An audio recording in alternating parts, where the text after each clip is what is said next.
Let's start today's episode. Welcome back, Purity Besties. We are so excited to have Courtney back with us today. We're going to be talking all about relationships, sex in the cycle. So, Courtney, let's jump in and let's really talk about sex in the cycle and what have you seen with your clients and having a deeper understanding of where they are in their cycle and their libido and what's going on. Yeah, such a loaded question. Well, I can talk personally from my experience, right? And as we're entering into like later 30s or early 40s, I really think something that women need to understand is that like libido is like a muscle, right? And you got to keep working at it. Like if you neglect it, it's going to go away. And hormones play a big role in that. Blood sugar plays a big role in that, I believe, too, and keeping yourself satisfied. But I think it's a woman's job to be responsible for her own turn on. And I think it's like you have to have this relationship with your body and understanding your cycle and understanding where you're at. And if things are feeling a little bit off, like where are you not connected to your body anymore? Are you overly stressed? Are you hyper focused on what your husband should be doing to turn you on, right?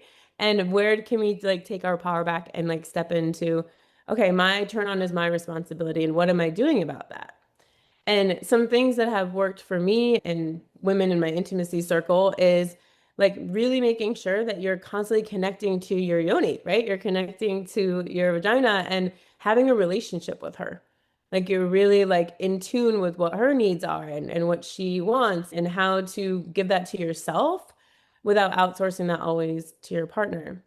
And a big part of that is, are you taking time to connect with your body? Are you taking time to listen to your own feelings and meditation or prayer or whatever it is to like really get in tune with what's going on for you? And that is going to shift throughout the cycle, right? Like ovulation, leading up to ovulation, I don't know about y'all, but I'm like a wild animal, like cannot be tamed. I'm like, yes, all the things, everything reminds me of sex. I like want it. And then closer to like my bleed, I'm like, I want nothing to do with this. Leave me alone. So I think it's understanding your own rhythms too and how your system works. I like how you said just being connected to your body because it's so easy in these days to be so disconnected with everything going on. And so often, so many of us just live in our head, Right. not in our body. So that whole being disconnected really resonated with me, especially after having kids. And I'm just like taking care of so many different things that I'm like, at the end of the day, like, I just want to curl up in my bed in a fetal position and just Right. Yeah. And I think that's like a big part of it. But there's small ways that we can connect with our body, right? Like dance is a big one for me. Like I used to do a lot of sensual movement and I have a full body mirror in my room and I would dance for myself, right? I'm really leaning into like my hips moving and where all my stuck energy is and like making eye contact with myself and like really playing with the energy of my own life force and my own turn on and not always outsourcing that to other people. Yeah. I danced in the mirror yesterday, actually. Oh, nice. Yes. I think it's such a fun way for me to decompress between client calls and stuff too. I often just take 5 and I'm like dancing around. I have a full mirror in my kitchen too, which is interesting, but yeah, it's a really fun, playful way to get out of your head into your body during your workday. I like that. I also like the fact that it doesn't involve a partner, right? Because not everybody has a partner, and it's that season where we're all being reminded of it. So it is nice to think of it as a solo venture as well. So if you are on your own, you're really taking that time to still indulge yourself in pleasure, and especially these days when there's so much stress and negativity. And I know a lot of people are struggling for money, cost of living, basic needs, and then, dealing with some kind of activism, some kind of doing something, right? So we're just at this stress level that this is something that really combats stress. But then when you're stressed out, it's hard to get there. So it's like it's like one of those downward spirals where it's like, I'm too stressed out, so I don't feel like it. So then I don't do it, but then I just get more stressed. So really thinking of it as a stress reliever in a way. Yeah. I mean, it is like you're draining your lymphatic system every time too, right? Which is really important for women as a whole. So yeah, I do think, and this might be a new concept to a lot of people, but I do think that your turn on is your responsibility. I really do. And I think it's a practice. I have to Correct? agree because when you're with a partner, they don't know what you like or what you want or what you need. Like you have to communicate. And if it's a new relationship, you have to communicate the basics. Well, and the first conversation starts with your body, right? And like when I'm working with clients, it's like symptoms are a sign of imbalance. That's a conversation. The symptoms are like, hey, I'm whispering at you, like I'm whispering, and we're like, oh, let me just wait until she's screaming and then I'll give her attention. And that's like when we are having no libido and we feel depressed and we feel overwhelmed and then we're like, wait, I could have maybe prevented this by continuing to listen to the threads and the rhythms of my body a little bit more and keeping in tune with that and like working that muscle. Yeah. This is why libido is one of the bits on the chart that I have. It's, Mm, it's just so that you can track it, even if it's just like felt a little turned on or like full on orgasm or well, however you want to work it. But right. it's there because it is a sign of where you are in your cycle. It can even be a tip off that you're about to ovulate or you are ovulating for some. Mhm. Also, for some, you're about to get your period, right? Because some people have a high libido right before their Oh period yeah, that's comes. me. Yeah. Yeah. I noticed that one of my book editors was like, oh, that explains it because she was the same way. It was Yeah. quite a funny read. But so when we're in a relationship, how do we talk to our partners about this kind of thing? Like if this is a brand new, oh crap, I need to actually communicate to my partner. How do we go about doing that? Well, I would say the first step is learning how to communicate with your own body, right? That would be the first step because if you can't verbalize what you're feeling or what your needs are with your own system, then it's going to be harder for you to express that to somebody else, right? And then I think when you're in a new relationship, like opening the door to that. Like a lot of women still aren't talking about their cycles with their partners. You're living with this man, right? Or you're raising daughters with this man. And some people aren't even having those conversations. So I think it's first starting off the thread of like, hey, I want to be intimate with you if you're at that level already. And I want to be able to verbalize what's happening for me. Like, what's the best way for me to do that? When can I share this with you? When's the easiest way for you to receive this information, right? Because men can get a little overwhelmed with our bodies and our cycles and their own turn on, right? And they're not really thinking of like, how does this feel for me and what's going on? How we do. Like they receive the information very differently. And so I would say that you approach it of like, I want you to better understand me so that I can better understand me and I can better understand you. And when you come from that approach, you're not like making them wrong for wanting something when you don't want it. Have y'all read the Queen's Code from Oh. No. No. Oh my gosh. Okay. The Queen's Code is an amazing book about how to have certain conversations about sex with your partner because it talks about like witching hours and different boundaries. And your partner might want it in the morning and you don't want it in the morning. You're more of an evening kind of gal or an afternoon or whatever. And so she talks about like finding the common ground between the two of you of when do you want it the most and when are you most likely to say no? Because if someone's always asking and then you're always saying no, right? They're feeling rejected. Oh yes, Alison Armstrong is the author. Really amazing book, The Queen's Code, about relating to men in a nuanced way, or like an old school traditional way, but nuanced for many women in this era.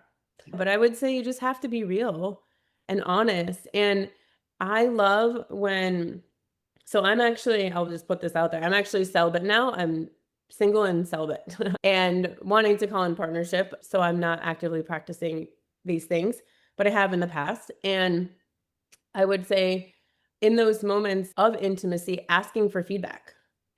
Like I ask for feedback and then I ask for frames of moments that felt really good to them or moments that stuck out to them. And so you're constantly having this conversation of like, this is what I loved about the experience. This is what I felt could be a little bit better. This is what I would do differently next time. Or like at this point in my cycle, this is how I want it. Versus at this point in my cycle, I want it to be a little more loving and a little more gentle. Whereas here I might be wanting to be a little wild, and just really keeping that conversation going. Yeah, I like that. Just like that, keeping that conversation going. And I feel like so often sometimes we're just like, okay, and then move on, right? But just pausing and having that conversation can be really, really helpful for Yeah. somebody. Well, I Especially if also you're think listening to this and this doesn't feel comfortable, like this is not something that you currently do, right? Like if it's not part of that relationship, like I feel like yeah, we talk to friends about this often, like, you get into that kind of, this is how we do it things, right? And, right. just being able to have that conversation, I think changes, especially if you're noticing your cycle is changing too, as we're aging or different things are happening, or you are postpartum or you're heading into menopause, right? Like those things are going to shift and change, and being able to have these conversations are so important. Yeah, I mean, ha exposing yourself fully naked, right, in that way is like the most vulnerable thing that we can do. And adding a level of vulnerability of just being like, "Hey, my needs are changing a little bit."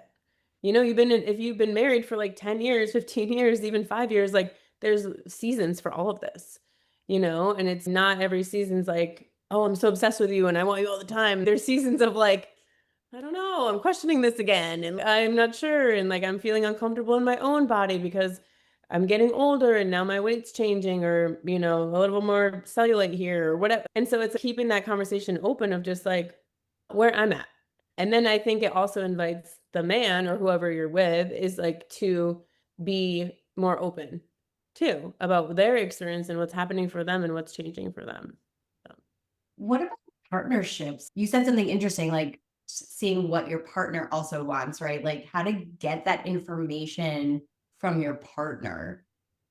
If they haven't had these conversations before, if they're not kind of thinking on this level, do you Right. find it's like when you're being more open, they are, or is it Yeah. something like that you're coaching to help them be more open too? I mean, I guess it depends on the couple, but I do think that women go first. Women set the tone of vulnerability. And so when Mhm. you're being more open and honest and real about where you're at, it invites your partner, the man to also be more open and honest and vulnerable.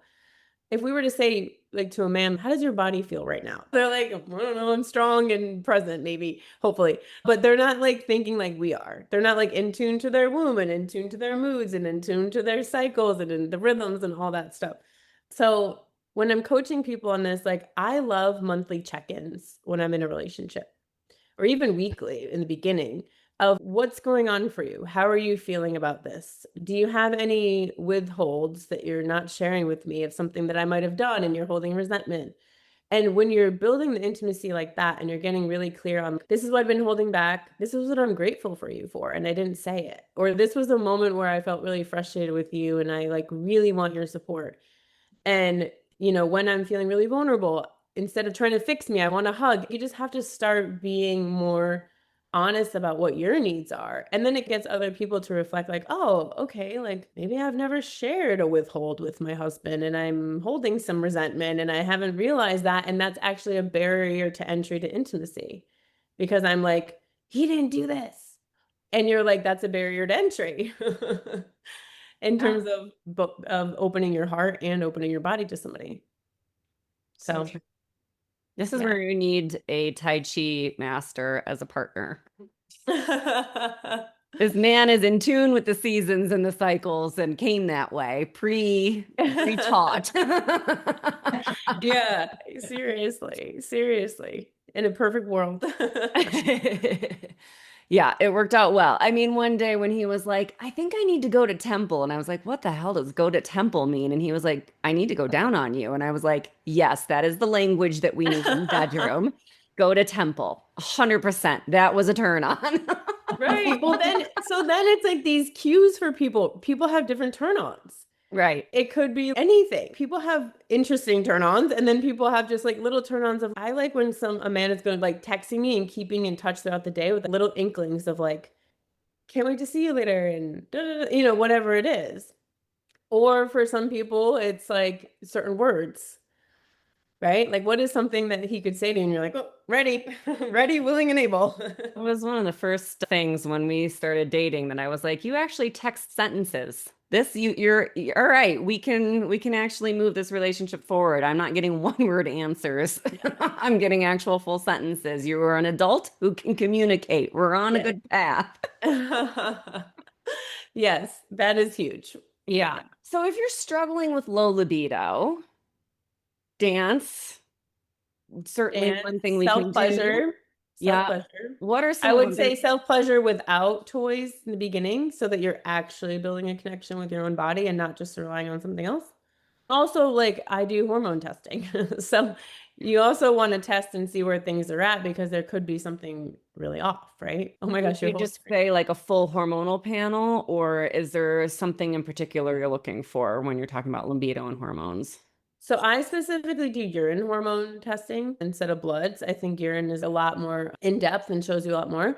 But you're looking at testosterone, you're looking at DHEA, you're looking at estrogen, you're looking at detoxification pathways of estrogen and all these other hormones, right? And so I was talking about a little bit earlier, a lot of women too that I work with are undernourished. They're overeating or undereating and undernourished. And so when you're undernourished and your blood sugar is not balanced, right, there's going to be an issue because you're like, okay, life is really stressful. I might have kids, husband, job, career, whatever, but I'm not getting what I need to support my body. And if you're not getting what you need to support your body, enough fats and proteins and all that, then you're not going to have a libido, right? Everything's kind of going to just tank. And a lot of women that I work with are under eating and overworking out still. And so Mhm. that plays a role in all of it, right? Is like your body needs, you need enough fat on your body as a woman. Like this whole like movement of women getting really fit is somewhat beautiful, but it's also like you're not meant to have a six pack and you need to have a cycle and you need to have a little more fat and cholesterol so that you can produce hormones. And so that is when your libido is really low, I would look at that. I would look at, am I eating enough?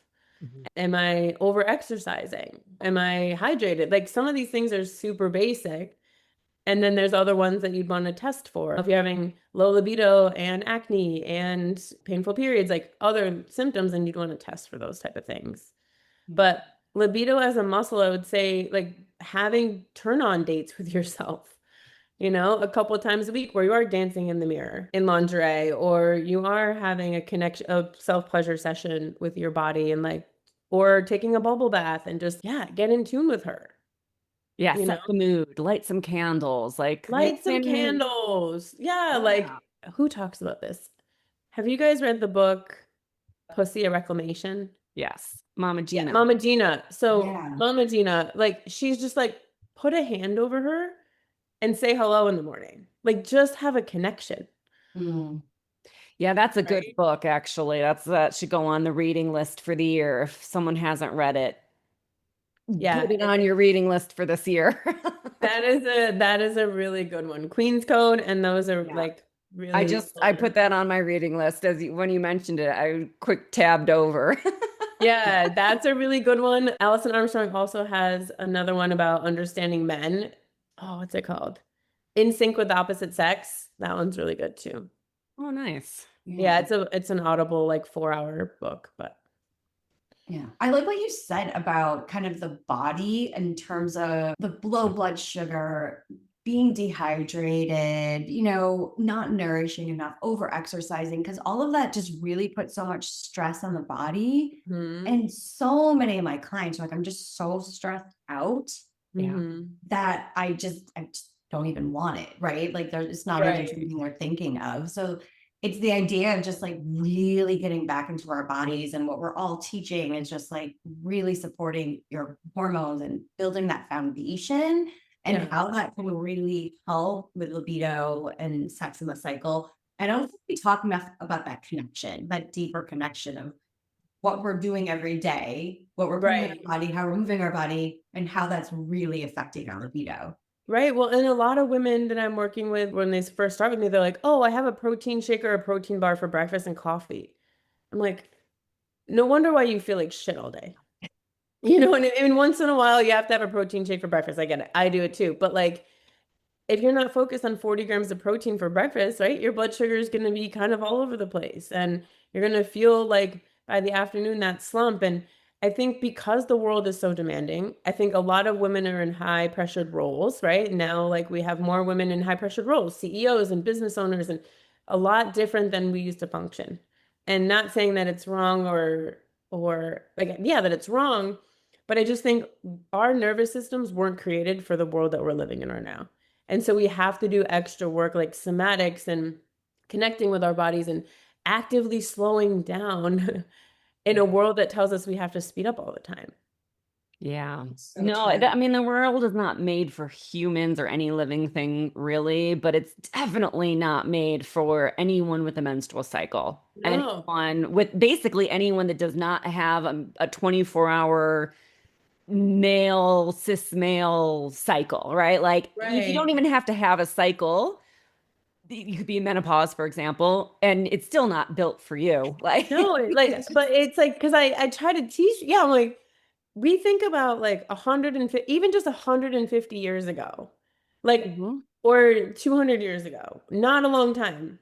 Like, our threats were like wild animals. And we were hunting and gathering, and women were taking care of babies. And this is a very traditional way to think, but like, I believe in this still in a lot of ways. It's like we were taking care of babies and we were cooking and we were like doing homemade, like, we weren't highly stressed, putting all this pressure on us. We weren't going after goals. We weren't worried about money. It's like our partner handled that.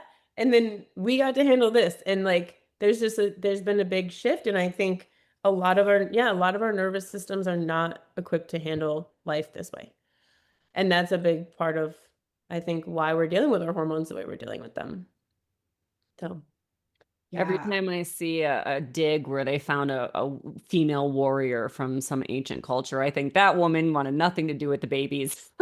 well, right. I mean, everyone has their own roles, right? But I just think as a whole, like, we have our society just, we gotta keep pushing and pushing. And now it's like with AI, it's like we're doing things faster and faster and faster. And I'm like, I literally can't keep up. I like deleted all my social media for the month. I was like, I literally need to reset my nervous system because it's too much, too fast, too soon all the time.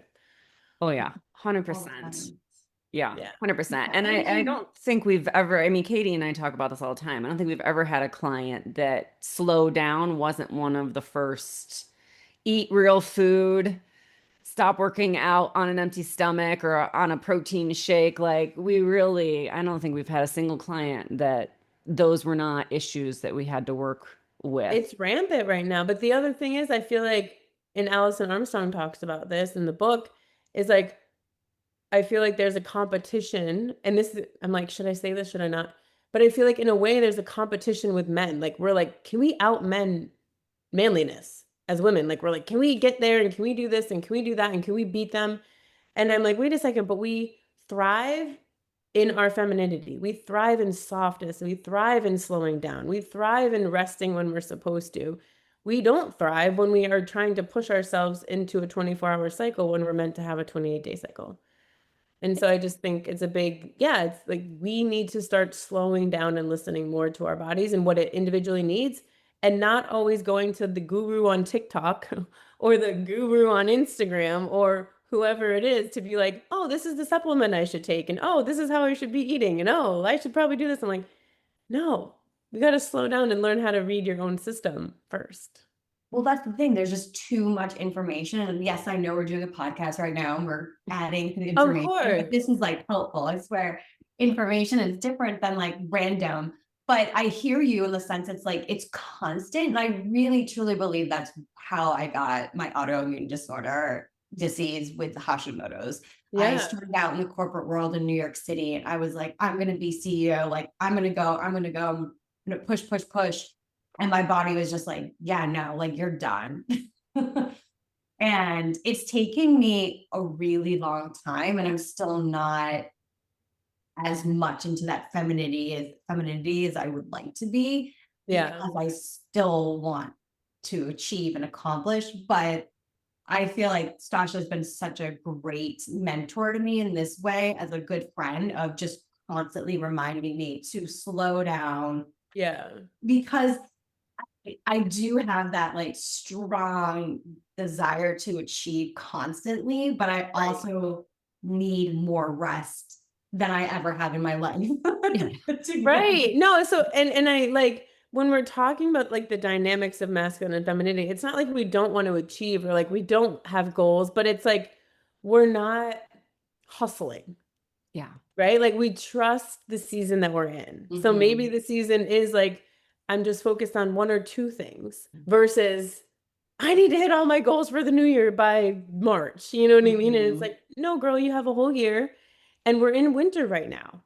I think that's something that I want to remind people is like New Year is when we push and we're like, okay, we gotta go, go, go. I'm like, New Year is winter. We're still in the dead of winter. Yeah. Winter is rest. Winter is regroup. Winter is renourish. Winter is like almost stop. Yeah. Right? But the whole world's like, new year, new me, let's go. We're pushing, we're pushing. And like, you guys are all going to be burnt out by March. Oh, I You couldn't know what agree I more. mean? Yeah. And this is new me. I'm gonna tag along with the new year, new me. But like in the past, I would say 7, 8 years of just really slowing down and being in the winter, Yeah. acknowledging that versus, when I was in corporate, it was like January 1st, like, let's go. Oh no, Well, our and it's like, Christmas it tree is doesn't. still up. We don't take the Christmas tree down until end of February. Oh It's my. dark. I want the light. I want the Yeah. joy. And it's still freaking Yeah. winter. You cannot convince me that taking the tree down before the days get a little bit longer and taking the joyful lights down is a good idea. No, that makes sense though, because it's like when we really think about it, it's like spring equinox would be the new year. That's Mhm. when things are coming alive again. That's when you're like, I feel this shit. I mean, just like we feel it in our bodies between follicular and ovulation, you're like, oh, okay, like I can handle more now and I'm excited. And like when we're pushing in winter, like when I'm pushing on my period, I feel like I am so resentful of everything around me. I get angry. I'm feeling I'm starving all the time because I'm not giving myself the fats and the comforting good foods that it needs, you know? And yeah, so right now, whatever woman's listening to this, like this is not your go time. This is still regroup, restore, renourish into the spring. Something that I have liked about the interviews we've done with women who are CEOs running their own companies, those kinds of things, is they all talked about how important their whatever it was. Like Laura Brydon talked about how important it was to do her walks, and that is her Mhm. thing. And I mean, they all talked about something where it was like, this is my me time for the day. This is what I Yeah. do. This is my downtime. This is how I take care of myself. And they all really stressed the importance of I might be in this role, but I'm not abandoning my health, my wellness, Right. sanity along the line. And I think that one of the things I love that I'm seeing right now is CEOs who are doing it in a different way. Yes. Women who are like, I'm going to be in a leadership role, but I'm going to do it in a way that works for me, for my Yes. body, for my cycle. And I mean, it's something I've been teaching for a long time, but I really love seeing how more and more and more those women are reaching positions of power, of being in charge, and Right. still honoring their bodies and their cycles and doing it in a different way. It's really just showing that you don't have to do the role like the dude before you did. You can do the role in a completely Right. new and different way for yourself. Yeah. And I think that actually helps them be more successful because they are listening to the rhythms and like maybe their business runs in rhythms too. And it's not like every day is go, go, go, go, go, push, push, push. And then you can better understand your team, right? And understand their rhythms. And like it just like it's kind of like its own ecosystem, like the world. Like everything knows how to move together in nature if they follow their own roles and their own rhythms and like what their needs are. And so, yeah, I think it's a beautiful shift I'm seeing it too.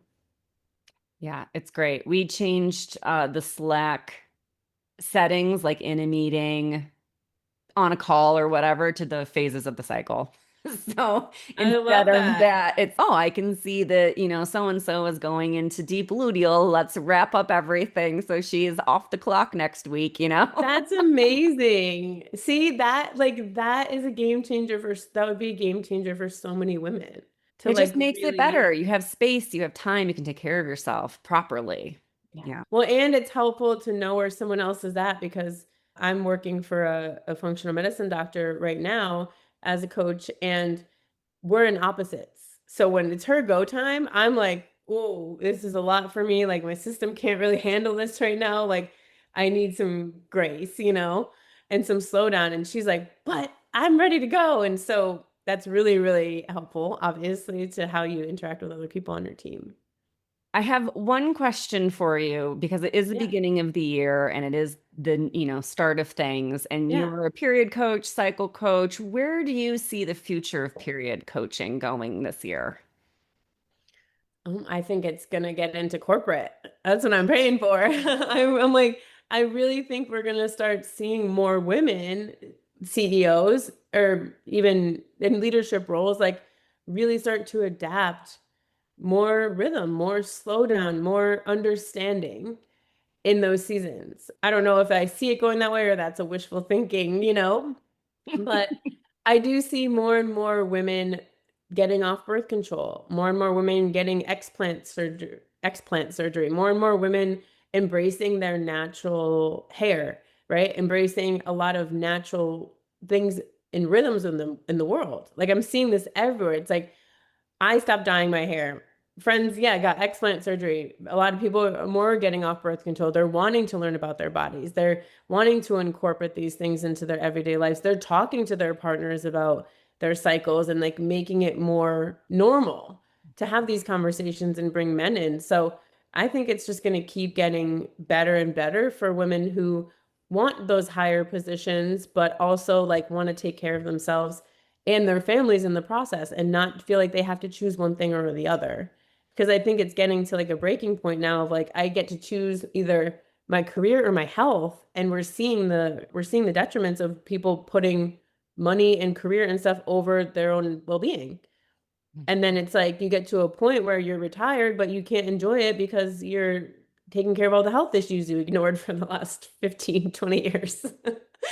So I think that's starting to Definitely. flip, and I think more and more people are honoring themselves Love and it. having healthier boundaries with work and healthier boundaries with relationships and everything. Yeah.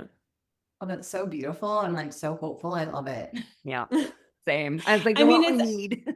I think it's a slow, as the world, I think we've just gotten so used to things changing so fast in the world that like as humans, we don't really change fast though. Like when we have a realization about something, it takes us some time to like contemplate it and then implement it, and then actually let it be a part of our lives. Right. And so in the world where our attention span is less than 3 seconds right now, which is like so scary, it's like we're all starting to slow down and come back to the basics, come back to the foundations, come back to like real deeper connections. Like people are leaving social media and that's a tool, right? We're using it right now. But like a lot of people are leaving social media. They're like, it's perpetuating fantasy relationships and like things that aren't real and bodies that aren't real and whatever. And so I do see slowly it's starting to change, especially with I don't know what the generation they're called, maybe Gen Z, like the 20-year-olds. I think so. I think it's like Zillennial or something. Millennials or whatever, like they are like not drinking alcohol and prioritizing their bodies and not having casual intimacy and like just their things are just shifting Yeah. in a big way. Yeah, they're buying flip phones. They call them dumb phones. I want a dumb phone. I would love to have a dumb phone. Me too. I No, know. literally, I'm like, I just want to be able to text, call, and FaceTime my family. And otherwise, I don't want the world at my fingertips. I literally don't. Yeah, I Like, did the same thing. I took a lot of apps off my phone and was like, you know what? If I want to do it, I will do it on the computer in a work yeah, vibe, and then I bounce. Yeah. yeah. So we have some questions that we like to wrap up the podcast with. We have new ones for the new year, but real quick before we dive in, where can people find you if they want to learn more about you? Okay, you can find me at Courtney period Jean Jean period Titus on Instagram. My website is CourtneyTitus.com, and those are the biggest ways right now. And we'll pop them in the show notes. So Yeah, clickable link below. yeah, but I'll be back in February on Instagram probably.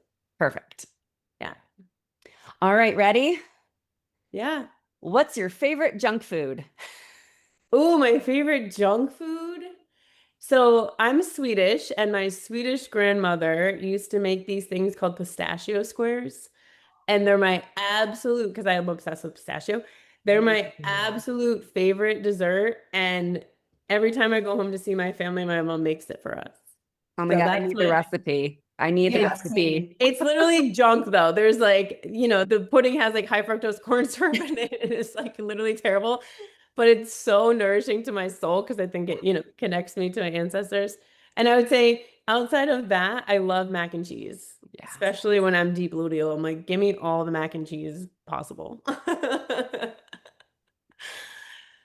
What's your favorite TV series? Oh my gosh. I don't really Pretty watch old. TV, but I'm old. Okay. My favorite TV series, I loved Game of Thrones. That was one of my favorites. Yeah. Nice. No, that's great. That's a book series I want to read this year. Yeah.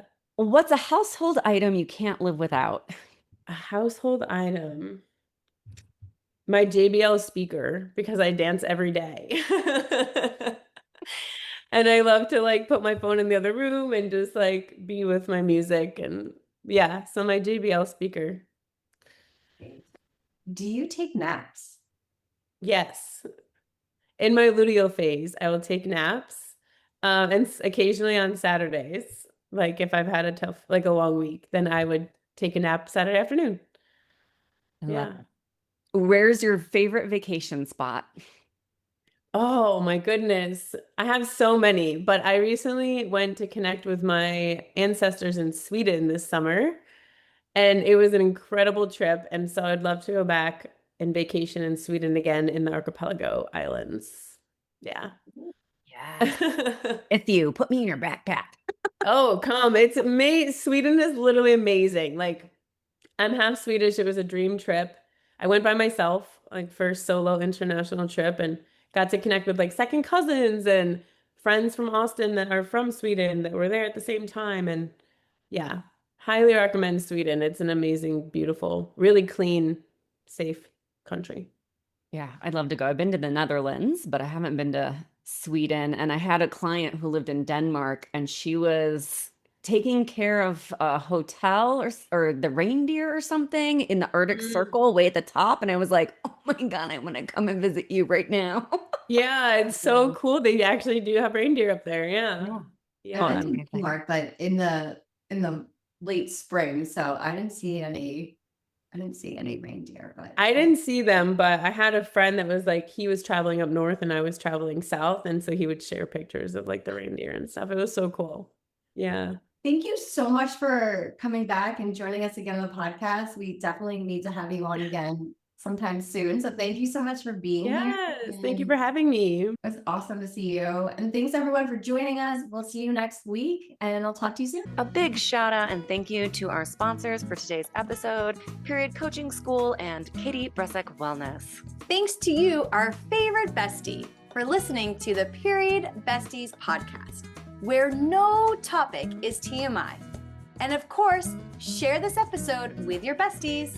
Remember to leave us a 5-star review, nothing less than the best for us besties, and subscribe wherever you listen to podcasts. You can follow us on Instagram at Stasha Washburn and at Katie Bressak, or email us at periodbestiespodcast@gmail.com. Check out more about us at katiebressak.com and periodcoachingschool.com. And of course, check the show notes for free goodies and extras that support this episode. We'll see you on the next episode. Bye for now, besties.